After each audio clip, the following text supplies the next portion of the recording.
Good morning friends.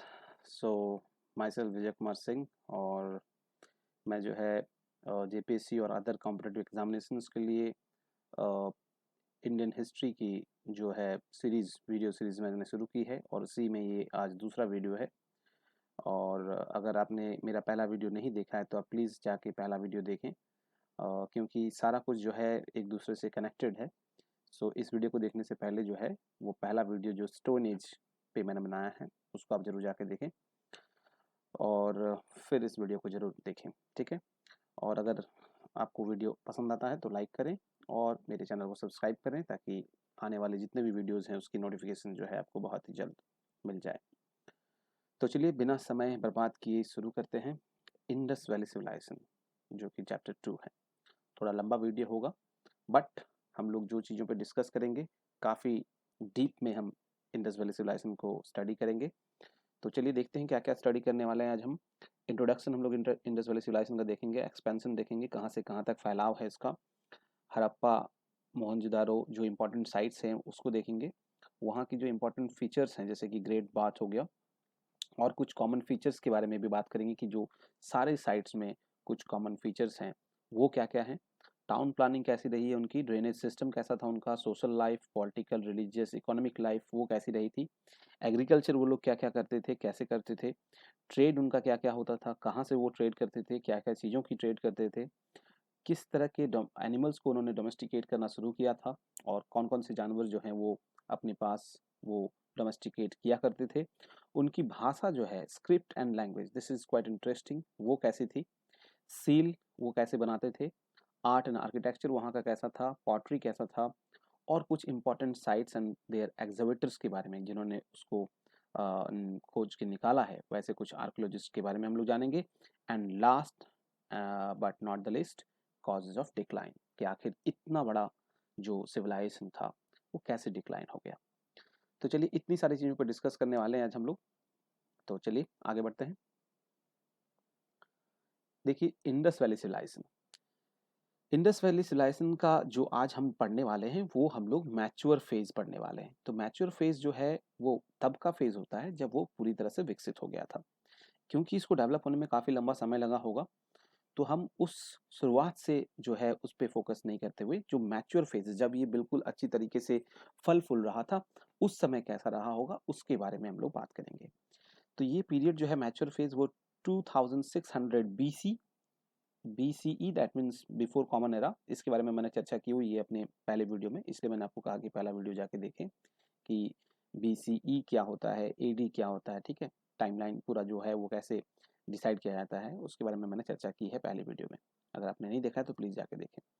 तो 2600 BC से लेकर 1900 BC तक ये जो मैच्योर फेज है वो इंडस वैली सिविलाइजेशन का चला था। तो लगभग लगभग ये 700 ईयर्स तक चला था। तो आज से अगर हम लोग कंपेयर करें तो जैसा कि हम लोग जानते हैं कि 2021 चल रहा है, तो इधर 2000 ईयर्स हो चुके हैं और ये 2600 साल पहले की बात हो रही है, BC की बात हो रही है। यानी कि आज से लेकर लगभग लगभग 4621 साल पहले की बात हम लोग करने जा रहे हैं, ठीक है। तो चलिए शुरू करते हैं। Thousands years ago people started moving towards the valleys of Indus. तो बहुत हजारों साल पहले, जैसा कि मैंने बताया 4600 साल पहले, उससे भी पहले लोग जो हैं कहीं कहीं से आकर यहाँ जो है सेटल हो रहे थे। ये देखिए ये जो रिवर है ये इंडस रिवर का फ्लो है, जो देखिए फ्लो होते हुए यहाँ से जाकर ये अरेबियन सी में जाके मिल जा रही है। तो ये इंडस वैली सिविलाइजेशन इसका नाम पड़ा, उसके पीछे भी कुछ कारण है, वो कारण मैं बताऊंगा थोड़ी देर में। कि देखिए लोग जो है आके धीरे धीरे जो है इस नदी के सामने जो है सेटल हो रहे हैं, ठीक है, बहुत हजार साल पहले। और इंडस वही सिंधु नदी या इंडस नदी इसको बोलते हैं। Gradually they evolved a civilisation, वहीं पर एक सिविलाइजेशन इवॉल्व हुआ और वो था इंडस वैली सिविलाइजेशन, ठीक है। The term India is derived from the river Indus, तो ऐसा माना जाता है कि इंडिया जो टर्म है वो भी इंडस से ही आया है। इंडस के बगल में रहने वाले लोगों को इन हिंदूज या इन हिंदूज कहा गया या इंडिया कहा गया, ठीक है, इंडस से ही आया है। अभी सबसे पहले जो है इस सिविलाइजेशन का नाम था हड़प्पन सिविलाइजेशन। क्यों? क्योंकि सबसे पहले जो है हड़प्पा जो साइट था, जो कि अभी इस समय पाकिस्तान में है प्रेजेंटली, वही सबसे पहले एग्जावेट किया गया था, ठीक है।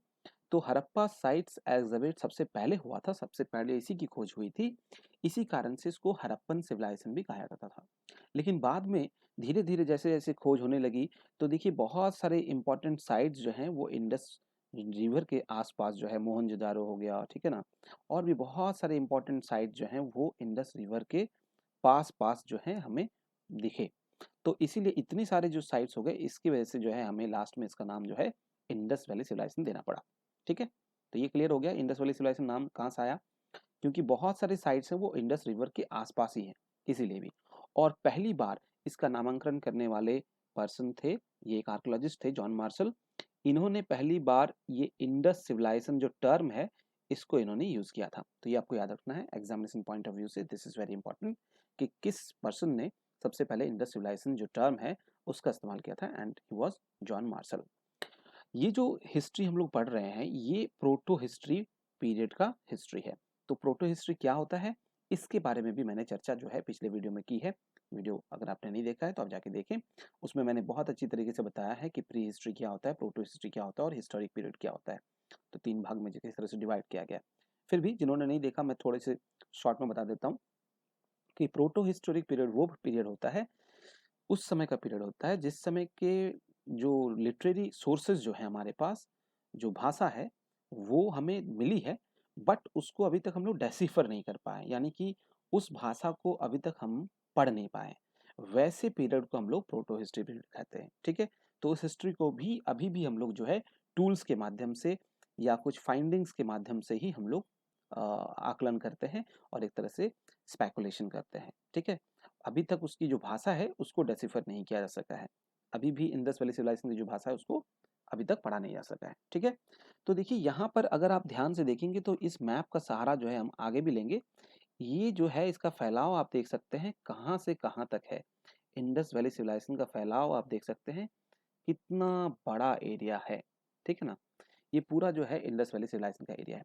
अभी आपको एक बात और इम्पोर्टेंट बात नोटिस करनी चाहिए कि इंडस रिवर तो यहाँ से आकर, यहाँ मैंने आपको उसका फ्लो दिखाया, यहाँ से कुछ ट्रिब्यूटरीज हैं इंडस की, जैसे कि झेलम, ठीक है, जैसे चेनाब, जैसे रवि, ठीक है, ये, और एक सतलुज, और सतलज के साथ साथ 20 नदी जो सतलज में जाकर मिल जाती है। तो ये सब सारी नदियां जो हैं जाकर इंडस से मिलती हैं। ठीक है, एक और नदी है इंपॉर्टेंट जो कि है घाघर, जो कि यहाँ से होकर देखिए आप देख सकते हैं, ये यहाँ से होते हुए, लेकिन ये अभी एक्सटिंक्ट हो चुकी है।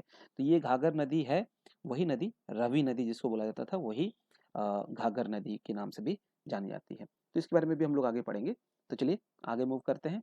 तो यहाँ आई होप जो मैंने बताया वो क्लियर हो गया कि इंडस नाम कैसे पड़ा, और पहले इसका नाम हड़प्पन सिविलाइजेशन था, कैसे इंडस वैली सिविलाइजेशन नाम पड़ा, इसके फर्स्ट जो टर्म देने वाले कौन थे, ठीक है, ये कौन से हिस्ट्री के पीरियड की बात है, मैच्योर फेज कब से कब तक था, ठीक है, आज से कितने साल पहले की ये बात हो रही है। ठीक है, ये सारा आपको क्लियर हो गया। अब आगे बढ़ते हैं। नेक्स्ट है ज्योग्राफिकल लिमिट। तो अब हमें इसको पढ़ने से पहले, जैसा कि मैंने बताया था कि ज्योग्राफिकल लिमिट जानना बहुत जरूरी है। तो आप देख सकते हैं कि ज्योग्राफिकल लिमिट, जैसा कि वही मैप को मैंने यहाँ पर आपको दिखाया है, ये जो ज्योग्राफिकल लिमिट है, ये देखिए ये पूरा फैलाव जो है ये इंडस वैली सिविलाइजेशन का है। अगर हम इसको थोड़ा सा अगर सीधे लाइन से कनेक्ट करें तो ये एक तरह से ट्राइंगल फॉर्म का है। चलिए देखते हैं, इसका जो नॉर्दर्न मोस्ट साइट है ये है मंडा, जो कि जम्मू कश्मीर में है। याद रखें, इससे पहले जो नॉर्दर्न मोस्ट साइट होता था वो होता था रोपड़, इसको माना जाता था पहले। बट प्रेजेंट आर्कोलॉजिकल डिपार्टमेंट की रिपोर्ट के अनुसार अभी जो है वो सबसे नॉर्दर्न मोस्ट साइट जो है वो है मंडा, जो कि कहाँ है, जम्मू एंड कश्मीर में। ठीक है, याद रहेगा, ये क्वेश्चंस आते हैं एग्जाम में, इसलिए this is very important. Southern most site जो है वो है दैमाबाद, महाराष्ट्र में। तो महाराष्ट्र में यहाँ पर एक सबसे जो है साइट है जिसका नाम है दैमाबाद। ठीक है, दैमाबाद, ये जो है ये है महाराष्ट्र में, this is the southern most site. और जो वेस्टर्न मोस्ट साइट है वो है सुतका गेंदोर। तो ये देखिए यहाँ पर एक पॉइंट दिखाई दे रहा है और नीचे में लिखा भी हुआ देखिए सुतका गेंदोर, ये एक साइट है जो कि पाकिस्तान में है, ये इसका वेस्टर्न मोस्ट साइट है। और ईस्टर्न मोस्ट साइट जो है वो है आलमगीरपुर, उत्तर प्रदेश, जो कि लगभग यहाँ पर है। तो आप देख सकते हैं कि ये इसका ईस्टर्न मोस्ट साइट हो गया आलमगीरपुर उत्तर प्रदेश, ये इसका नॉर्दर्न मोस्ट साइट हो गया मंडा जम्मू कश्मीर, ये इसका साउदर्न मोस्ट साइट हो गया दैमाबाद महाराष्ट्र, एंड ये इसका वेस्टर्न वेस्टर्न साइड हो गया सुतका-गेंदोर, पाकिस्तान। तो ये क्लियर हो गया। The most of the Indus Valley civilization settlements were located in valley of Saraswati River, which is extinct today. तो सरस्वती नदी जो है वो अभी एक्सटिंक्ट हो चुकी है, ठीक है ना। और इसी के आसपास भी बहुत सारी सिविलाइजेशंस जो है सेटल हुई है। आप देख सकते हैं जो घाघर नदी है वही जो है सरस्वती नदी के नाम से भी जाना जाती थी। तो देखिए ये बहुत सारे यहाँ पर जो है साइट्स हैं, जो धोलावीरा है ना, सुरकोटदा है ना, कुंटासी, सोमनाथ, लोथल, ये सब सारी जो है उसी नदी के आसपास ही थी सरस्वती नदी की। The river Saraswati was known as Ghaggar in Punjab and Chakra in Baluchistan region. The Indus और the Harappan culture is older than the chalcolithic culture. तो जैसा कि हम लोगों ने स्टोन एज पढ़ा था पिछले वाले वीडियो में, देखा था कि चालकोलिथिक एज क्या होता है, उसके बारे में हमने चर्चा की थी। उस एज से भी पुराना है ये इंडस या हड़प्पन कल्चर, बट उससे भी ज्यादा एडवांस है, but it is far more develop than these culture. लेकिन चालकोलिथिक एज की जो कल्चर है उससे काफी ज्यादा एडवांस है। It arose in the north western part of Indian subcontinent. अगर देखा जाए तो ये कहाँ डेवलप हुआ, इंडिया के ये कौन से हिस्से में है, तो इंडिया के ये नॉर्थ वेस्टर्न पार्ट में है, ठीक है। नॉर्थ वेस्टर्न पार्ट, ये नॉर्थ है इंडिया का और ये वेस्ट है इंडिया का। तो हमारा इंडिया का अगर आप देखा जाए सेंटर से, तो ये नॉर्थ वेस्टर्न पार्ट में है। Clear. Many sites in Sindh form the central zone of the pre-Harappan culture। तो सिंध में बहुत सारे साइट्स है, ये सिंध वाला एरिया हो गया, ये इसका सेंट्रल रीजन है, ठीक है, हड़प्पन कल्चर का। The central zone of the mature Harappan culture lay in Sindh and Punjab, mainly in the Indus Valley, ठीक है। It is from here that it spread southward and eastward। यहीं से जो है ये साउथवर्ड भी स्प्रेड हुआ और यहीं से जो है वो ईस्टवर्ड भी स्प्रेड हुआ, ये हमें समझना चाहिए। The area formed a triangle and accounted for about 12,99,600 square kilometre. ये जो पूरा एरिया मैंने आपको कवर करके दिखाया, ये पूरा एरिया जो है ये है 12,99,600 स्क्वायर किलोमीटर। काफी बड़ा एरिया में ये फैला हुआ था। और ये which is larger than ancient Egypt and Mesopotamia. तो ये एंशिएंट इजिप्शियन सिविलाइजेशन और मेसोपोटामियन सिविलाइजेशन, जिसको कि हम लोग सबसे ओल्डेस्ट सिविलाइजेशन मानते हैं, उसी सिविलाइजेशन से काफी ज्यादा बड़ा है और उसी के अंतराल में ये रहा है। यानी कि हमारा जो इंडस वैली सिविलाइजेशन है, it is also one of the oldest civilisation of the world. तो इंडिया में पहले जब तक इंडस वैली सिविलाइजेशन का डिस्कवरी नहीं हुआ था या इसको एग्जावेट नहीं किया गया था, जब तक इसकी खोज नहीं हुई थी, तब तक इंडिया को जो है हम लोग काफ़ी बैकवर्ड मानते थे। अंग्रेज लोग जो हैं, जितने भी यूरोपियन कंट्रीज हैं, वो काफ़ी बैकवर्ड मानते थे। बट जब डेवलप हुआ तब लोगों को पता चला कि नहीं, इनकी सभ्यता भी काफ़ी पुरानी है, काफ़ी ओल्डेस्ट सिविलाइजेशन में से एक है। तो ये काफ़ी सेंट्रल ऑफ इम्पोर्टेंस जो है इंडिया को और उसके आसपास की कंट्रीज सब कॉन्टिनेंट को मिला। Nearly 1500 Harappan sites are known as so far in the subcontinent. तो लगभग लगभग 1500 साइट्स जो हैं हड़प्पन के आसपास की जो साइट्स हैं वो हमें मिली हैं इंडियन सबकॉन्टिनेंट में। Mohenjodaro is the largest site of Indus civilisation. तो ये एक इंपॉर्टेंट पॉइंट है, इसे आप नोट डाउन कर लेंगे एग्जाम पॉइंट ऑफ व्यू से। अगर क्वेश्चन आता है कि which is the largest site of Indus valley civilisation, ठीक है, तो होगा मोहनजोदारो। बट आपको ये बात याद रखना है कि अगर इंडिया की बात की जाएगी कि इंडिया में इस समय प्रेजेंटली कौन सा सिचुएटेड ऐसा साइट है जो सबसे बड़ा है, तो वो होगा राखी गढ़ी, ठीक है। तो Rakhi Garhi is the largest Indian site. तो राखी गढ़ी जो है, ये देखिए यहाँ पर है राखी गढ़ी, ये सबसे लार्जेस्ट इंडियन साइट है इंडिया में। मोहनजोदारो जो है वो लार्जेस्ट साइट है पूरे इंडस वैली सिविलाइजेशन में। बात समझ में आ गया। अगर इंडियन सब कॉन्टिनेंट बोला जाएगा तो मोहनजोदारो, बट अगर इंडिया बोला जाएगा तो राखी गढ़ी, ठीक है। आगे बढ़ते हैं। तो देखिए जो इंपॉर्टेंट साइट है, जो सबसे पहला साइट जिसको डिस्कवर किया हम लोगों ने, वो था हड़प्पा, जो कि इस समय पंजाब पाकिस्तान में है। It was the first Indus site to be discovered and excavated under the supervision of Dayaram Sahni in 1921। तो ये पहला साइट है जिसको कि डिस्कवर किया गया था दयाराम साहनी के देख रेख में। हालांकि मैं कहूँगा कि इसमें जो है लॉर्ड अलेक्जेंडर कनिंघम जो है, अलेक्जेंडर कनिंघम के साथ जो है दयाराम साहनी थे, तो दोनों ने मिलकर जो है इसको डिस्कवर किया था। कहाँ पर? 1921 में हड़प्पा में, जो कि अभी पाकिस्तान में है। ये रवि नदी के जो है तट पे बसा हुआ था। The Indus civilisation was originally called Harappan civilisation. Indus civilisation जो है उसकी उसी को जो है हड़प्पन सिविलाइजेशन कहा जाता है।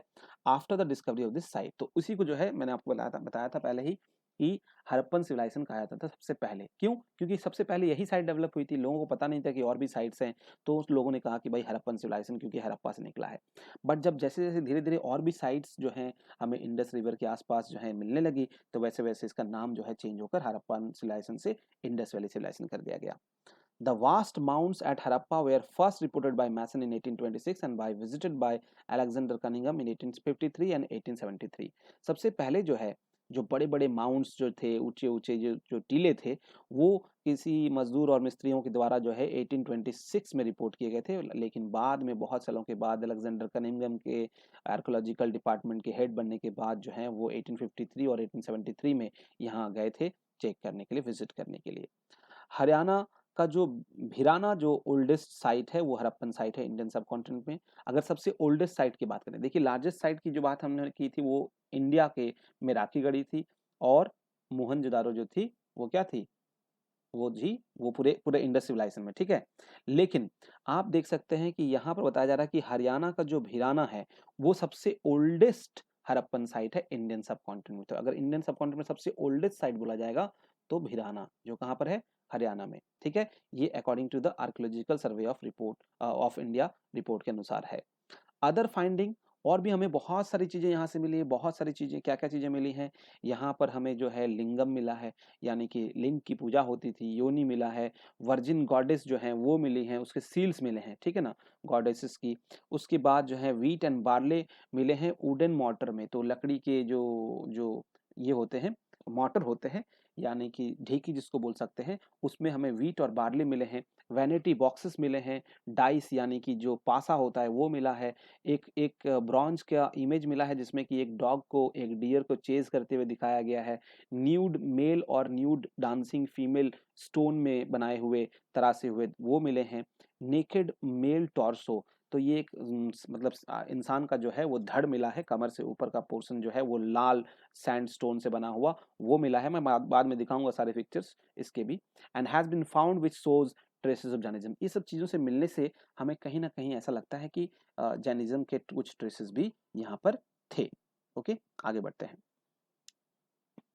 तो देखिए जो टोर्सो की बात हो रही थी वो यही है, रेड सैंडस्टोन का बना हुआ, ठीक है ना। और ये उनकी देवी का फोटो है। चलिए देखते हैं, ये है मोहनजोदारो की साइड से जो है क्या क्या मिले हैं। सिंध पाकिस्तान, ये भी जो है पाकिस्तान में ही है, ठीक है ना, सिंध में है। It is one of the largest site, जैसा कि हम लोगों ने पहले ही पढ़ा है, and was discovered by R D Banerjee in 1922। तो आर डी बनर्जी के द्वारा 1922 में, तो हड़प्पा जो है 1921 में, और मोहनजोदारो जो है 1922 में एक्सकवेट किया गया था। Situated on the river Indus, तो ये जो है इंदस रिवर के एकदम किनारे पे सिचुएटेड है। In Sindhi language the word Mohenjodaro means mound of deads. तो सिंधी लैंग्वेज में मोहनजोदारो का मतलब होता है मुर्दों का टीला, ठीक है, मुर्दों का टीला जिसे बोल सकते हैं। Other buildings include multi pillared assembly, यहाँ पर और भी बहुत सारे बिल्डिंग्स मिले हैं जिसमें बहुत मल्टी पिलर्ड असेंबली हॉल मिले हैं, बड़े बड़े हॉल मिले हैं, रेक्टेंगुलर बिल्डिंग शेप मिले हैं, और ऐसा लगता है कि ये किसी न किसी एडमिनिस्ट्रेटिव पर्पस के लिए यूज़ किया जाता होगा। और भी यहाँ पर कुछ इंपॉर्टेंट चीज़ मिले हैं, जैसे कि पशुपति सील, ये देखिए ये जो सील है ये पशुपति सील है, ये उनके देवता हुआ करते थे, ठीक है ना। और इसकी खास बात क्या है कि इसके आसपास जो है कुछ आपको एनिमल्स दिखाई दे रहे होंगे, एलिफेंट है, ठीक है ना, टाइगर है, ठीक है, ये देखिए। तो ये जो है ये पशुपति उनके गॉड हैं, ठीक है। Pashupati is a form of Lord Shiva हम लोग कह सकते हैं। Bronze image of dancing girl, ये इमेज जो है देखिए, ये ब्रॉन्ज का इमेज जो है एक डांस करती हुई लेडी का वो मिला है। उसके बाद जो है 3 सिलेंड्रिकल सील्स, ये देखिए ये सील्स जो हैं ये एक तरह के सील हैं, जो मान लीजिए कभी कुछ वो लोग बिजनेस करते होंगे तो वो इस सील का इस्तेमाल करते होंगे उसको सील करने के लिए, ठीक है ना। और ऐसे कुछ सील्स मिले हैं, ठीक है। And steatite image of A bearded man, तो स्टेटाइट मतलब होता है ब्राउन कलर का पाउडरी एक टॉल्क होता है, एक तरह से पाउडरी रेड स्टोन का पाउडर फॉर्म जो होता है उससे बना हुआ ये टॉर्सो मिला है, यानी कि धड़ मिला है इंसान का, ठीक है ना। Clay figures of mother goddess, ये देखिए मदर गॉडेस के कुछ क्ले फिगर यानी कि मिट्टी से बने हुए चीजें मिली हैं, डाइस मिली हैं, कुछ ग्रैनरी मिले हैं, ग्रैनरी मतलब अनाज रखने के भंडार मिले हैं। The great bath is the most important place of public, तो ग्रेट बाथ जो है मैं अभी आपको दिखाऊंगा वो काफी इंपॉर्टेंट इम्पोर्टेंस रखता था वहाँ पर, क्योंकि ऐसा माना जाता है कि वहाँ पर इंडस वैली सिविलाइजेशन में कोई टेम्पल नहीं था, ठीक है ना। तो गॉड के नाम पर भी एक ये हो गई मदर गॉडेस जो हो गई, ठीक है ना, ये धरती माँ को रूप में उनको पूजा जाता था, ठीक है। और दूसरा जो है ये पशुपति हो गए। इन दो के अलावा जो है बहुत ज़्यादा गॉडेस की जो इमेजेस या आइडल्स भी नहीं मिले हैं। इससे ऐसा लगता है कि वो लोग रिलीजियस रूप में जो है बस एक दो गॉड की पूजा करते होंगे, और उनके लिए जो ग्रेट बात था वो ऐसा लगता है कि कुछ रिलीजियस पर्पस के लिए बनाया गया था। एक बड़ा सा स्विमिंग पूल टाइप का वो बनाया गया था, मैं दिखाऊंगा आपको थोड़ी देर में, और उसके बारे में भी हम लोग काफ़ी डिटेल्स में चर्चा करेंगे। It was use for religious bathing, ऐसा माना जाता है कि शायद वो किसी धार्मिक अनुष्ठान के समय जो है एक साथ जो है नहाने के लिए यूज किया जाता होगा। स्टेप्स एट आइदर एंड, उसमें खास बात क्या है कि दोनों तरफ से जो है स्टेप जो है बनाए गए हैं, ठीक है ना। एंड वहां पर चेंजिंग रूम भी है उसमें, ठीक है। और खास बात क्या है कि उसमें पानी जो है आने के लिए भी इनलेट है और बाहर निकालने के लिए भी, यानी कि एक ही पानी वो लोग स्टोर करके काफी समय तक नहीं रहता होगा, आने के लिए भी है, पानी निकासी के लिए भी जगह है, और पानी को अंदर लाने के लिए भी एक जगह बनाया गया है। इट इज मेजर्ड, देखिए 39 फीट लेंथ, काफी बड़ा है, इसीलिए इसको ग्रेट बाथ बोला गया है। 23 फीट ब्रेथ, तो अगर इसकी जो चौड़ाई की बात करें तो 23 फीट चौड़ा है, और लंबाई की बात करें तो 39 फीट लंबा है, और 8 फीट गहरा है। तो चलिए दिखाते हैं कि ग्रेट बाथ कैसा दिखता होगा। ये देखिए, ये जो है ना, ये है ग्रेट बाथ, यही है पोर्शन ग्रेट बाथ का। आप देख सकते हैं दोनों तरफ से सीढ़ी है उतरने के लिए, ठीक है। और खास बात क्या है कि देखिए पूरी तरह से ना ईंटा से जो है, ईंट से जो है पूरा नीचे जो है फ्लोरिंग किया गया है, ताकि पानी लीक ना हो। चारों तरफ जो है ईंट से जो है एक जैसे ईंट का इस्तेमाल किया गया। तो आप कितना अमेजिंग फील होता होगा कि सोचिए आज से 4600 साल पहले भी कितनी बेहतरीन ईंट और कितनी बेहतरीन कलाकारी जो है बनाई गई है, ईंटों से जो है ग्रेट बाथ को बनाया गया है। अब इस पूरे इमेज को अगर आपको देखने से मैं कुछ कुछ चीज़ें समझाने की कोशिश करता हूँ कि इस इमेज में देखिए, ये जो पोर्शन है ये हाई एरिया पे बनाया गया, ऊंची जगह पर, ये है सीटाडेल, यानी कि यहाँ पर जो है ऊंचे जो पद के लोग होते हैं वो यहाँ रहते थे, ठीक है। और नीचे जो इसके जो नीचे वाले पार्ट में है, यहाँ पर नॉर्मल लोग रहते थे, यानी कि कॉमन मैन रहते थे, ठीक है ना।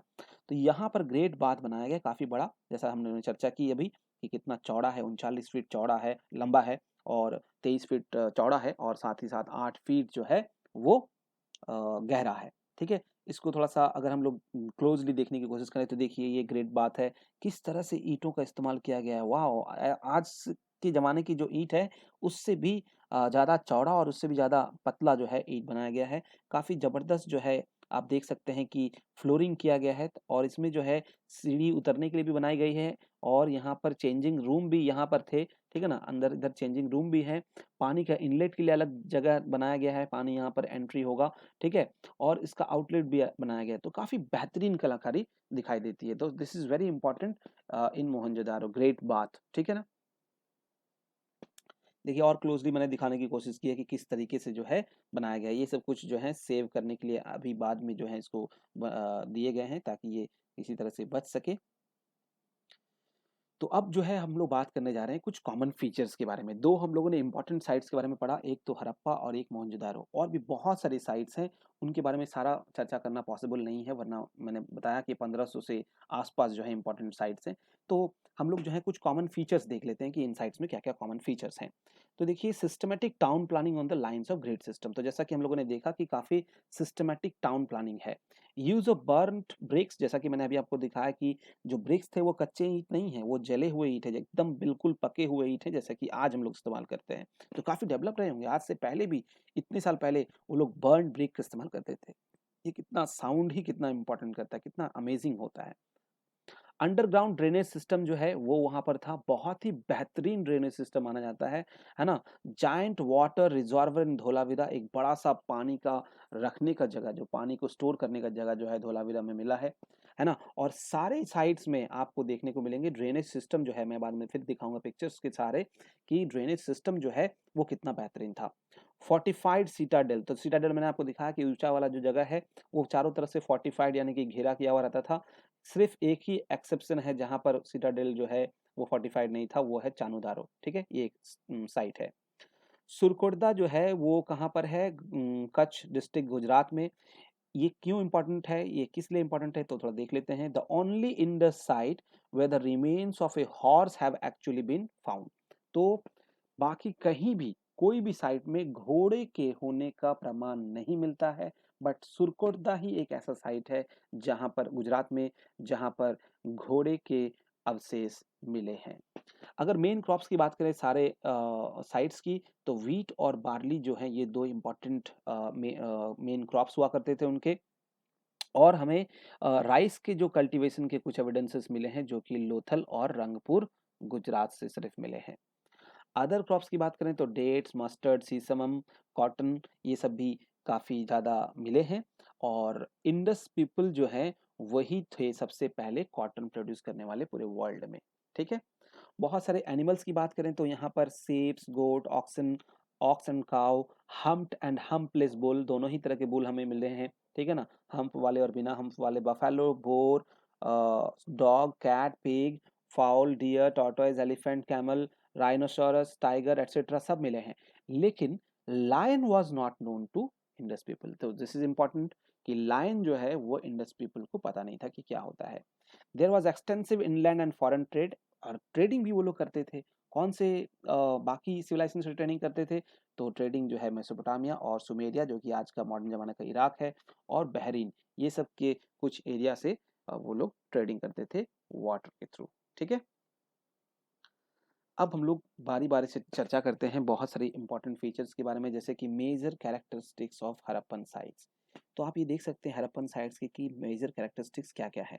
उनका जो टाउन प्लानिंग होता था, जो स्ट्रक्चर होता था, आप थोड़ा सा इसको इम्पोर्टेंटली आप नोटिस करेंगे अगर क्लोजली, तो आपको दिखाई दे रहा है कि किस तरीके से जो है, ये देखिए ग्रेड बार दिखाई दे रहा है, तो किस तरीके से जो है उनके घर बने होते थे, बिल्कुल 90 डिग्री में काटते थे। यानी कि जितना भी घर है वो आप 90 डिग्री का ही एंगल से बने हुए हैं, इधर उधर नहीं बने हुए हैं, देखिए। ठीक है ना। तो ये आपको दिखाता है कि town planning was not uniform, common feature was grid system, streets cutting across one another at right angle. तो रास्ते जितने भी होते थे वो बिल्कुल 90 डिग्री के एंगल में निकलते थे। Dividing the town into large rectangular blocks, पूरे टाउन को जो है बड़े बड़े रेक्टेंगुलर ब्लॉक में जो है डिवाइड किया गया है। एंड वही रोड्स जो हैं, the towns way divided into two parts, जो टाउन्स हैं वो दो पार्ट में डिवाइड होते थे, जैसा कि मैंने आपको पहले दिखाया था। अपर पार्ट जो है उसको सिटाडेल कहा जाता था, और लोअर पार्ट एक लोअर पार्ट होता था। The fortified Citadel on the western side, house, public building and members of ruling class. तो जो घेरा हुआ, जो ऊंचे जगह पे जो बनता था बिल्डिंग, वो सिटाडेल हुआ करता था, जो कि वेस्टर्न साइड में होता था। और उसके बाद जो है उसके नीचे में पब्लिक हाउसेस बिल्डिंग होते थे, और कुछ रूलिंग क्लास के घर होते थे सिटाडेल में ही।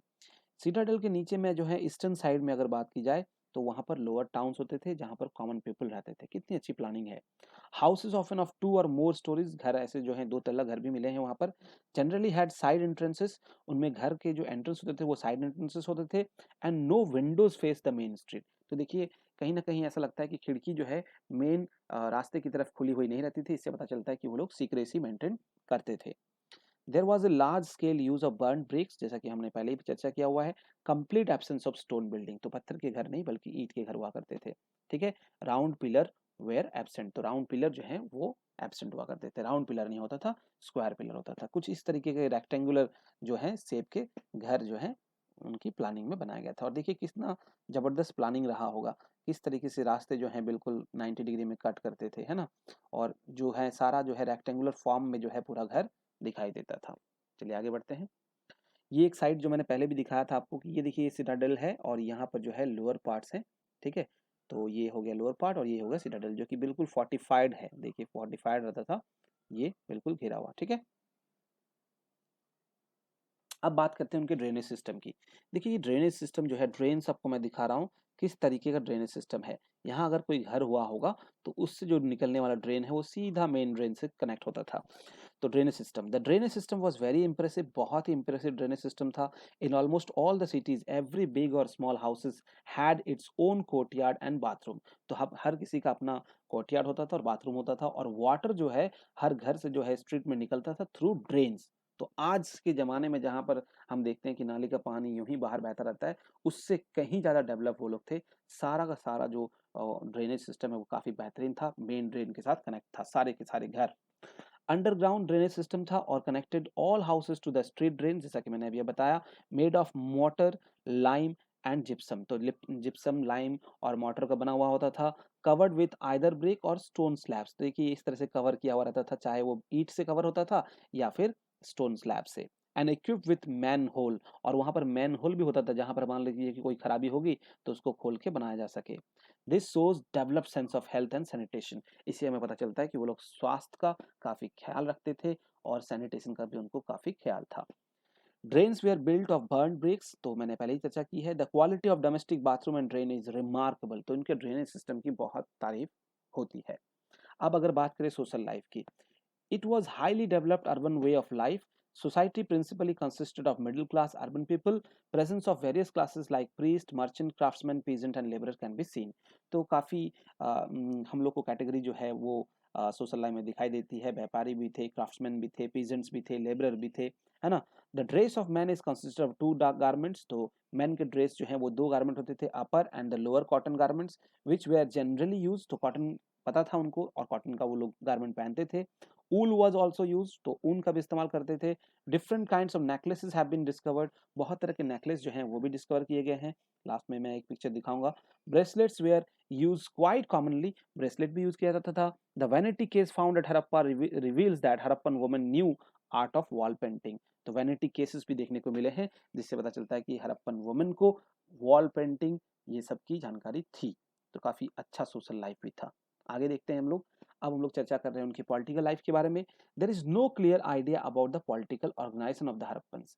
पॉलिटिकल ऑर्गेनाइजेशन के बारे में बहुत ज्यादा कुछ आइडिया क्लियर नहीं है, लेकिन मैंने आपको जैसा कि पहले बताया था, no temple have been found at any site, मंदिर कहीं भी नहीं मिला है।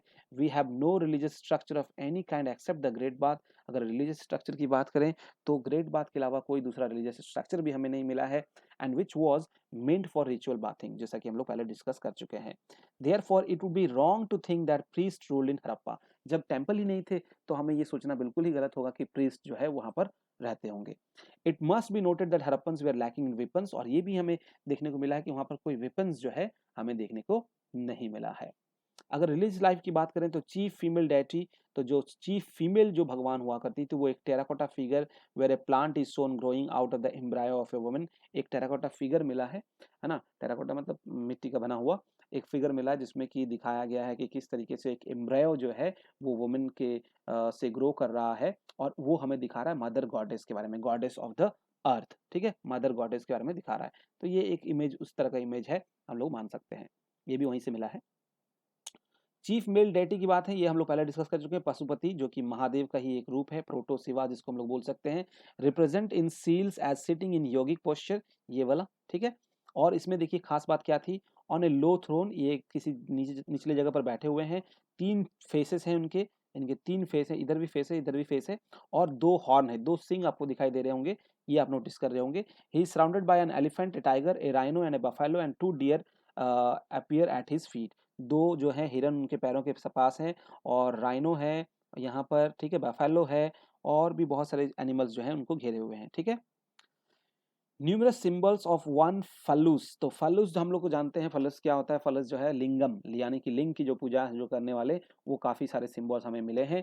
Female sex organs made of stone indicates the prevalence of lingam and योनि वर्शिप, तो उस जमाने में भी लिंग की पूजा की जाती थी जैसा कि आज भी हम लोग करते हैं, ठीक है, वो प्रचलन था। ट्रीज पीपल, तो पेड़ में पीपल, और एनिमल्स में bull, birds, dove, pigeon and stones were worship, तो ये सब की पूजा की जाती थी, पीपल का, बुल का, है ना, एनिमल्स में, बर्ड्स में डोव और पिजन का, और स्टोन की भी कुछ पूजा करते थे।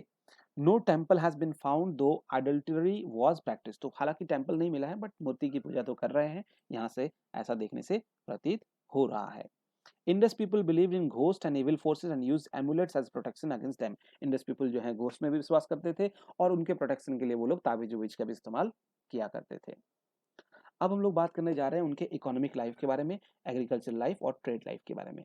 तो इकोनॉमिकल लाइफ की बात करें तो Harappan economy was based on irrigated surplus agriculture, तो पूरी तरह से एग्रीकल्चर पे, कैटल रियरिंग पे, है ना, ये सब पे डिपेंडेंट था, और साथ ही साथ कुछ क्राफ्ट्स और, है ना, ब्रिक ट्रेड पे भी था, ब्रिक ट्रेड पे भी था। तो बोथ इंटरनल एंड एक्सटर्नल, तो ये ट्रेड जो है वो दोनों ही तरह से होते थे, इंटरनल भी होते थे और एक्सटर्नल भी, यानी कि अंदर ही अंदर जितने भी दूसरे साइट्स मिले हैं वहां पर भी ट्रेडिंग होता था। साथ ही साथ जैसा कि मैंने बताया था मेसोपोटामिया, बहरीन और इराक, ये सब जगह में भी ट्रांसपोर्टेशन होता था, ट्रेड होता था। एग्रीकल्चर की बात करें तो एग्रीकल्चर जो है बैकबोन था सिविलाइजेशन का। सॉइल जो है काफ़ी फर्टाइल था, क्योंकि जो है रिवर के कारण, रिवर की बहुत ज़्यादा उपलब्धता के कारण, इंडस और फ्लडिंग के कारण भी। दे यूज वुडन प्लॉ शेयर, तो वो लोग लकड़ी का प्लॉ का इस्तेमाल करते थे, हल का इस्तेमाल करते थे, ठीक है ना। तो प्लॉ फील्ड जो है वो हमें कालीबंगन में मिले हैं, ठीक है, उसके अवशेष मिले हैं।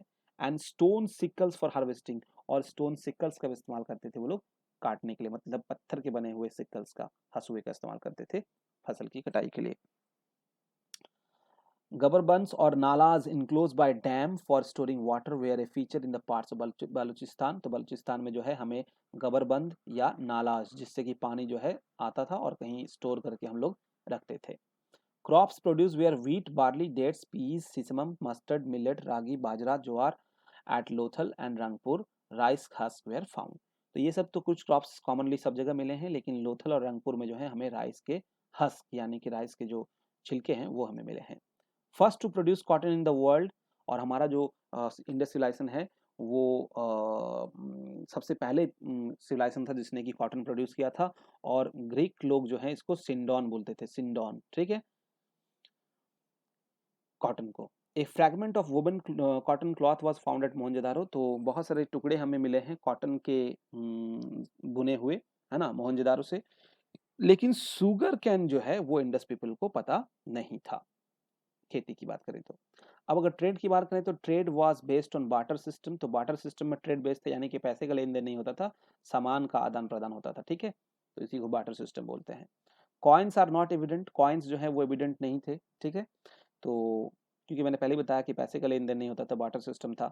Weights and measures were made of limestone. जो वेट और मीजर, जो नापतोल का जो चीज था वो लाइमस्टोन का बना हुआ होता था या बलुआ पत्थर का बना हुआ होता था, जनरली इन क्यूबिकल शेप में होता था, और ये मल्टीपल्स होते थे, 16 के मल्टीपल्स में होते थे, ठीक है ना। यहाँ पर 1 kg 2 kg वाली बात नहीं थी, जो भी उनका वेट था वो 16 के मल्टीपल्स में होता था। जैसे कि सपोज 1 अगर kg की या 1 यूनिट की बात करें तो 16, दूसरा यूनिट की बात करें तो 32, इस तरह से 16 के मल्टीपल्स में जो है उनका वेट होता था। 1632, है ना, इस तरह से। They had trade relationship with Afghanistan, Turkmenistan, Iran, that is Bahrain and Makran coast, ये सब के साथ उनका ट्रेड रिलेशन आउटर साइड भी था। नेक्स्ट हम लोग बात करते हैं domestication of animals and script and language की। देखिए ये उनका स्क्रिप्ट है जो आज भी रीड नहीं किया जा सका है, ये मोहनजोदारो के मेन गेट पे लगा हुआ है। ये चीज जो लिखा हुआ है ये मैंने मोहनजोदारो के मेन गेट से लिया है, और इसको आज भी डेसिफर नहीं किया जा सका है, पढ़ा नहीं जा सका है। चलिए पहले बात करते हैं डोमेस्टिकेशन ऑफ एनिमल्स की। Animals rearing was practice. They domesticated buffalo, sheep, oxen, asses, goats, pigs, elephant, dogs, cats et cetera. Camel bones are reported at Kalibangan. तो कैमल बोन्स मिले हैं हमें कालीबंगान से, और ये सब जो हैं कुछ जानवर है जिनका वो लोग डोमेस्टिकेशन करते थे। दे did not know about the horses. Horses के बारे में मैंने बताया, सिर्फ एक ही साइट जो है जहां से हॉर्स मिला है, वो कौन सी साइट है जो मैंने आपको बताया, प्लीज आप कमेंट बॉक्स में लिख के बताएं। Except a jaw bone of horse, और हमें जो है जॉ बोन मिला है which was been recovered from Surkotada in Gujarat, यहीं से जो है हॉर्स मिला है, हॉर्स का बोन जो कि जॉ बोन है। However they did not know about lion. Lion के बारे में कोई हमें जानकारी नहीं मिली है, और लायन के बारे में वो लोग जानते नहीं थे। अगर स्क्रिप्ट और लैंग्वेज की बात करें तो स्क्रिप्ट एंड लैंग्वेज आर अनडिसिफर्ड। तो स्क्रिप्ट और लैंग्वेज जो है बिल्कुल अनडिसिफर्ड रहा है, पढ़ा नहीं जा सका है।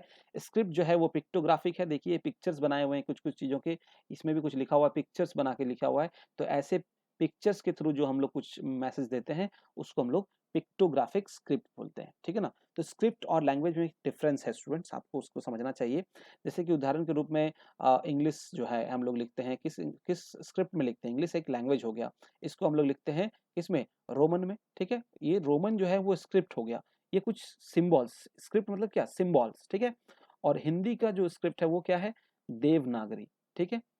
अब बात ये है, एक बहुत इंपॉर्टेंट बात मैं यहाँ बताने जा रहा हूँ कि क्या हम लोग इस इंग्लिश लैंग्वेज को अ, देवनागरी लिपि में लिख सकते हैं, या हिंदी लैंग्वेज को रोमन लिपि में लिख सकते हैं, यस या नो, प्लीज कमेंट बॉक्स में बताएं कि लिख सकते हैं या नहीं लिख सकते हैं। लिख सकते हैं, ठीक है। कैसे लिख सकते हैं, तो देखिए हम लोग आजकल व्हाट्सएप का इस्तेमाल करते हैं, तो व्हाट्सएप पे हम लोग क्या करते हैं कि कोई भी हिंदी वाला जो चीज़ है उसको हम लोग रोमन लिपि में लिखते हैं। जैसे कि उदाहरण के रूप में अ, मैं कल गया था, अब देखिए हम लोग यहाँ पर क्या कर रहे हैं कि MEIN मैं लिख रहा हूँ। तो ये जो सिम्बॉल्स हैं, ये सिम्बॉल्स क्या हैं? ये तो मैंने रोमन लिपि में से लिया है, ठीक है? रोमन लिपि में से लिया है, लेकिन अगर हम भाषा को देखें, मैं कल गया था, तो दिस लैंग्वेज इज़ हिंदी। तो हिंदी का इस्तेमाल जो है, हिंदी को हम लोग जो है रोमन लिपि में भी आजकल लिख रहे हैं। यानी कि स्क्रिप्ट चेंज हो सकती है, किसी भी भाषा को किसी भी स्क्रिप्ट में लिखा जा सकता है, ठीक है? ये आप समझ लेना चाहिए। ऐसा नहीं है कि इंग्लिश भाषा की लिपि जो है रोमन होती है, तो इसलिए हम लोग इंग्लिश भाषा सिर्फ रोमन में लिख सकते हैं, ऐसा नहीं है। हम लोग किसी भी भाषा को किसी भी स्क्रिप्ट में लिख सकते हैं, ठीक है? बस आपको स्क्रिप्ट पता होना चाहिए। चलिए आगे बढ़ते हैं। तो स्क्रिप्ट जो है उनका जो है डिसिफर नहीं किया जा सका, और उनकी स्क्रिप्ट कैसी थी? पिक्टोग्राफिक, यानी कि पिक्चर वाली थी, ठीक है? Fish symbol is most representative. देखिए फिश का सिंबल जो है काफी कॉमन है। यहाँ पर देखिए फिश, दो फिश दिखाई दे रहे हैं, ठीक है ना? और यहाँ पर भी एक फिश दिखाई दे रहा है। तो फिश जो है काफी कॉमन सिंबल था। Overlapping of the letter so that it was written from right to left in the first line and then left to right in the second line. This is quite interesting. तो right to left इस तरह से उन लोग दिखते थे। फिर जो सेकंड लाइन होता था वो ऐसे जाता था, फिर थर्ड लाइन इधर, फिर फोर्थ लाइन ऐसे, फिर फिफ्थ लाइन जो राइट टू लेफ्ट, फिर sixth line left to right. इस तरह का वो लोग लिखते थे। हम लोग जैसे लिखते हैं left to right, left to right, left to right. Arabic जो होता है right to left, right to left, right to left, वैसा नहीं था। इनका कुछ इस तरीके का था, और इस तरह के पैटर्न को लिखने के स्क्रिप्ट को हम लोग बोलते हैं बुस्ट्रोफेडॉन। तो बुस्ट्रोफेडॉन क्या होता है? बुस्ट्रोफेडॉन यही लिखने का तरीका है, स्क्रिप्ट है, जिसमें हम लोग right to left, left to right, right to left, left to right, इस तरह से लिखते हैं, ठीक है? A sign board inscription being 10 pictograph. ये देखिए इसमें 10 पिक्टोग्राफ हम लोग जो है वो मोहनजोदारो के मेन गेट से हमने लिया है। तो सॉरी, धोलावीरा के जो है गुजरात से भी मिला है, और मोहनजोदारो के गेट में भी कुछ ऐसे सिंबल्स बनाए हुए हैं। तो ये जो 10 पिक्टोग्राफ जो है यहाँ पर शो कर रहे हैं, ये आज तक डिसिफर नहीं हो पाया कि क्या है। Fire baked clay was use to make toys. तो फार बेक्ड क्ले यानी कि मिट्टी के पकाए हुए मिट्टी का इस्तेमाल किया जाता था खिलौने बनाने के लिए। Objects of worship, animals, monkeys, ये सारे जो आइडल्स बनते थे वो मिट्टी के बनते थे, चाहे वो पूजा की सामग्री हो, पूजा का आइडल्स हो, एनिमल्स के शेप्स हो, monkeys, dog, sheep, cattle, humped and hump bulls, both male and female, female figure में, वो सब जो है मिट्टी के बनते थे, और उसको पका करके बाकायदा बनाया जाता था। ये एक सील देखिए यहाँ पर दिखाया गया है, इसमें बुल दिखाई दे जा रहा है, ठीक है ना? इसमें एक राइनोसोरस दिख रहा है, ये भी एक सील है। चलिए आगे बढ़ते हैं। अब हम लोग बात कर रहे हैं हड़प्पन सील्स की। जैसा कि मैंने आपको दिखाया, वो एक सील्स दिखाया था बुल वाला, ये देखिए यहाँ पर एक डोंकी टाइप का दिख रहा है, और भी बहुत सारे देखिए सील्स हमने दिखाए हैं। तो देखिए क्या होता, the seals commonly are made of steatite. तो स्टेटाइट आपको समझ लेना है, ये क्या है? एक तरह का टॉल्क है। टॉल्क मतलब क्या होता है? टॉक मतलब होता है एक तरह का पाउडर। किस चीज का पाउडर? तो सॉफ्ट स्टोन का पाउडर होता है, रेड स्टोन का, ठीक है ना? उस पाउडर से बना हुआ सील्स होता था। The technique of cutting and polishing these seals with white lustre was a unique invention of the Harappans. इसको देखिए किस तरह से व्हाइट लस्टर यानी कि चमक दी गई है, लस्टर मतलब चमक, किस तरीके से व्हाइट लस्टर दी गई है, ये एक यूनिक इन्वेंशन था उस जमाने का। The majority of the seals have an animals engraved on them. सारे सील्स में देखिए कोई ना कोई जानवर हमें दिख रहे हैं, ये खासियत थी उनकी, ठीक है, सील्स की। तो ये कहीं न कहीं मैसेज होता होगा कि ये जो जानवर है ये किसी एक का पैट्रोनाइज़ किया हो गया होगा। मान लीजिए कि यहाँ से आप कोई सामान भेज रहे हैं, उसको सील लगा के भेज रहे हैं, और ये सिंबल देख के और उसमें कुछ लिखा हुआ समझ के ही अगला पार्टी जो है वो समझ जाएगा कि ये कहाँ से माल आया है, ठीक है ना? इस तरह से शायद रहा होगा, कुछ मैसेज रहा होगा, सबका अपना-अपना एक सील रहा होगा, ठीक है? अलग-अलग एरिया का। The famous bull seal was found from Mohenjodaro. तो ये जो बुल सील है ये मोहनजोदारो से मिला है। Main types are as follows, the square type with a carved animal inscription, ये स्क्वायर टाइप सील्स हैं, ठीक है? The rectangular type with inscription only. तो रेक्टेंगुलर टाइप के भी हम लोग को सील्स मिले हैं, रेक्टेंगुलर शेप के, उसमें सिर्फ इंस्क्रिप्शंस रहते थे। Steatite image of bearded man is excavated from Mohenjodaro. तो ये जो इमेज है वो मोहनजोदारो से हमें एक्सकवेट किया गया है, एक्सकवेट किया है। About 2000 seals have been recovered from Harappan site. तो कम से कम 2000 जो सील्स हैं वो हम लोगों ने हड़प्पन साइट से एक्सकवेट किया है, ठीक है? आगे बढ़ते हैं हम लोग। अब हम लोग डिस्कस कर रहे हैं उनके आर्ट एंड आर्किटेक्चर और पॉटरी के बारे में। तो देखिए the Harappans were utilitarians although not completely devoid of artistic sense. तो उनकी जो यूटिलिटी रहती थी वो काफ़ी अच्छी रहती थी, लेकिन वो लोग आर्टिस्टिक सेंस से डिवॉइड नहीं थे। यानी कि यूटिलिटी का पर्पस से वो यूज़ करते थे और उसी हिसाब से वो बनाते भी थे, ठीक है ना? लेकिन आर्टिस्टिक सेंस से वो बिल्कुल अलग नहीं थे। देखिए ये जो पॉटरी बनाई है इसमें कुछ डिज़ाइंस बनाए हुए हैं, इससे ये पता चलता है। Their most notable artistic achievement was their seal engraving. Seal की जो इंग्रेविंग है ये भी तो एक आर्ट है।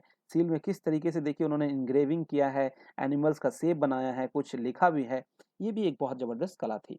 इसमें से एक हड़प्पन पॉटरी जो है, उनकी जो मेजर हड़प्पन पॉटरी जो है उनकी मेजर आर्ट में से एक है। हड़प्पन पॉटरी जो है इज़ ब्राइट और डार्क रेड, उनका जो हड़प्पन पॉटरी यूज़ होती थी वो रेड कलर की या फिर ब्राइट डार्क कलर की होती थी, ठीक है ना? And uniformly study and well baked, काफ़ी अच्छी तरीके से पकाई हुई होती थी। Script is also engraved on it, इसमें कुछ लिखा भी होता था और भी दूसरे जो पॉटरी मिली है उसमें कुछ लिखा हुआ भी पाया गया है। It is chiefly well made and consist of both plain and painted ware, ठीक है ना? तो ये जो है प्लेन बनाया भी जाता था, साथ ही साथ कुछ पेंटेड भी होते थे, काफ़ी कॉमन था। ये देखिए जो माले की बात कर रहा था, इस तरह के जो हैं वो लोग बीड्स का इस्तेमाल करते थे, ठीक है ना? इस तरह का जो है माला का इस्तेमाल करते थे वो लोग, वुमेन्स इस्तेमाल करती होंगी। ये सब जो है कुछ इंपॉर्टेंट साइट्स हैं, इसका आप एक स्क्रीनशॉट लेके रख सकते हैं, काफ़ी इंपॉर्टेंट है। देखिए हड़प्पा जो साइट है 1921 में दयाराम साहनी के द्वारा जो है ये एक्सकवेट किया गया था पंजाब पाकिस्तान में रवि नदी के किनारे। ऐसे बहुत सारे इंपॉर्टेंट साइट्स है। मोहनजोदारो जो है 1922 में आर.डी. बनर्जी द्वारा किस नदी के किनारे है, तो सब मैंने यहाँ पर मेंशन किया हुआ है, इसका आप एक स्क्रीनशॉट ले सकते हैं और ये भी एग्जाम पॉइंट ऑफ व्यू से काफ़ी इंपॉर्टेंट है। अब लास्टली आखिरकार हम लोग पहुंच गए हैं decline of Indus valley civilisation. तो देखिए ये सिविलाइजेशन इतना विकसित था, लेकिन अचानक से कैसे गुम हो गया, अचानक से कैसे गायब हो गया? तो बहुत सारे इसके डिफरेंट व्यूज हैं और काफी ज्यादा कॉन्ट्राडिक्शन भी है। कोई एक क्लियर पिक्चर नहीं है कि इसी कारण से ही इंडस वैली सिविलाइजेशन जो है डिक्लाइन हुआ होगा। बहुत सारा अलग अलग लोगों ने अलग अलग आर्कोलॉजिस्ट ने अलग अलग रीजन दिया है। किसी ने जो है एक्सटर्नल एग्रेशन की बात की है कि शायद बाहर से कोई लोग आए होंगे जिन्होंने इनके ऊपर अटैक किया होगा और पूरी तरह से तहस नहस कर दिया होगा, शायद उससे इंडस वैली सिविलाइजेशन नष्ट हुआ होगा। किन्हीं का मानना है कि नहीं, कोई एपिडेमिक यानी कि कोई विपत्ति या आपदा आई होगी, या डिफॉरेस्टेशन हो गया होगा, पेड़ पौधे नहीं रहे होंगे, या स्कैर्सिटी ऑफ वाटर रिसोर्सेज हो गया होगा, पानी की कमी हो गई होगी, या इकोलॉजिकल इम्बैलेंस आ गया होगा, कहीं पर मतलब मौसम में गड़बड़ी हो गई होगी, है ना? कुछ तरह का इस तरह का इकोलॉजिकल इम्बैलेंस आ गया होगा। इस तरह की भी लोगों ने चर्चा की है। लेकिन लास्ट के दो जो इम्पोर्टेंट बातें हैं ये दोनों, इसलिए मैंने इनमें जो है नाम लिख दिया है कि कौन किनका ऐसा मानना है। ये दोनों ज़्यादा प्रिवेलेंट और ज़्यादा सार्थक या सही लगते हैं। फ्लड एक कारण रहा होगा, ये कहा है मार्शल ने और एस.आर. राव ने और मैके ने। और दूसरा कारण जो दिया गया है वो दिया गया है कि घाघर नदी के मतलब रूट का चेंज होना, the destruction due to the change in course of river. शायद हो सकता है कि घाघर नदी का जो फ्लो था, उसका जो कोर्स था, उसका जो रास्ता था वो चेंज हो गया, जिसकी वजह से सब कुछ बाढ़ में डूब गया होगा। और ये कहा है जी.एफ. होल्स के द्वारा। तो ये जो लास्ट के दो पॉइंट हैं यही सबसे ज़्यादा प्रिवेलेंट हैं और सबसे ज़्यादा माने जाते हैं कि हो सकता है कि फ्लड या फिर घग्गर नदी के यानी कि सरस्वती नदी के रूट चेंज करने से के कारण जो है डिक्लाइन हुआ होगा इंडस वैली सिविलाइजेशन। तो फ्रेंड्स हम लोग जो है यहाँ तक हम लोगों ने डिक्लाइन इसका जाना और मैं उम्मीद करता हूँ कि इंडस वैली सिविलाइजेशन आपको बहुत अच्छी तरीके से क्लियर हो गया होगा। ठीक है, अगर आपको ये वीडियो देख के पसंद आया तो आप प्लीज़ लाइक करेंगे और अगर कुछ भी अगर मन में डाउट है या किसी भी तरह का कोई सवाल है तो आप कमेंट बॉक्स में लिखें और साथ ही साथ मेरे चैनल को सब्सक्राइब कर लें ताकि आने वाले और भी वीडियोज़ के जो नोटिफिकेशन है वो आपके पास जल्द से जल्द पहुँच जाए। पिछला वीडियो जो मैंने बनाया था, एक नोटिफिकेशन है, एक छोटा सा नोट है, पिछला वीडियो मैंने जो बनाया था उसमें मैंने कुछ इंपॉर्टेंट साइट्स जो हैं मेंशन नहीं किए थे और कुछ का उसको जिसका जो है इंपॉर्टेंट पॉइंट जो हैं वो मैं यहाँ पर थोड़ा सा ऐड कर देना चाहता हूँ ताकि आप उसको भी नोट डाउन कर लेंगे और वो फर्स्ट वीडियो का साइट जो है वो मैं आपको यहाँ पर एक बार दिखाना चाहता हूँ। तो देखिए इसमें कुछ इंपॉर्टेंट पॉइंट्स जो हैं वो मैंने नोट डाउन किए हैं और ये इंपॉर्टेंट पॉइंट्स मैंने एनसीईआरटी से लिए हैं। तो देखिए हम लोगों ने जो स्टोन एज की साइड जो वीडियो जो है वो यहाँ तक पढ़ा था और इसके बाद जो है ये इंपॉर्टेंट कुछ पॉइंट्स हैं जो मैंने यह एनसीईआरटी बुक से लिए हैं, ठीक है ना? तो ये मैंने खुद के नोट्स का जो है इस्तेमाल किया है यहाँ पर, तो इसको आप देख सकते हैं। तो नेवासा जो है वो कहाँ है? महाराष्ट्र में है। भीमबेटका जो है वो मध्य प्रदेश में। ये सब कुछ मिडिल पैलेलिथिक एज के साइट्स हैं। बागौड़ करमाली वैली राजस्थान, दिदवाना जो है वो राजस्थान, सिंहभूम जो है वो झारखंड। अपर पैलेलिथिक साइट की जो है इंपॉर्टेंट बात जो है यहाँ पर कुछ मैंने नोट डाउन करा दिए हैं, तो आप इसको एक बार प्लीज़ देख लेंगे, ठीक है? और इसमें से कुछ इंपॉर्टेंट पॉइंट्स निकल के आ रहे हैं। देखिए कौन सी चीज़ें कहाँ पाई गई थी, ये मैंने उसमें मेंशन नहीं किया था कि कौन-कौन से जो इक्विपमेंट्स हैं, कौन-कौन से टूल्स जो हैं वो कहाँ-कहाँ पाए गए हैं, ठीक है? हम लोगों ने सिंपली जो है फर्स्ट वीडियो में जो साइट्स है और वो कहाँ है वो मेंशन किया था। कौन-कौन सी चीज़ें कहाँ मिली है वो बिल्कुल यहाँ पर मैंने मेंशन किया हुआ है, ठीक है? ये एनसीईआरटी की बुक से मैंने लिया है और ये देखिए नियोलिथिक एज में भी कुछ-कुछ इंपॉर्टेंट पॉइंट्स हैं जो मैंने यहाँ पे मेंशन किया, तो इसको आप एक बार क्या करेंगे, आप एक बार स्क्रीनशॉट लेके रख सकते हैं। ठीक है स्टूडेंट्स और मेरे फ्रेंड्स, तो मिलते हैं फिर अगले वीडियो में किसी और टॉपिक के बारे में डिस्कस करेंगे हम लोग। और लगता है कि इसके बाद जो हम लोग वैदिक सिविलाइजेशन के बारे में चर्चा करेंगे, तो अगला वीडियो जो होगा वो वैदिक सिविलाइजेशन और एंशिएंट पीरियड का जो भी हम लोग आगे लेके चल रहे हैं, तो एंशिएंट पीरियड का ही अगला वीडियो कैरी फॉरवर्ड रहेगा। तो मिलते हैं अगले वीडियो में। Thank you very much.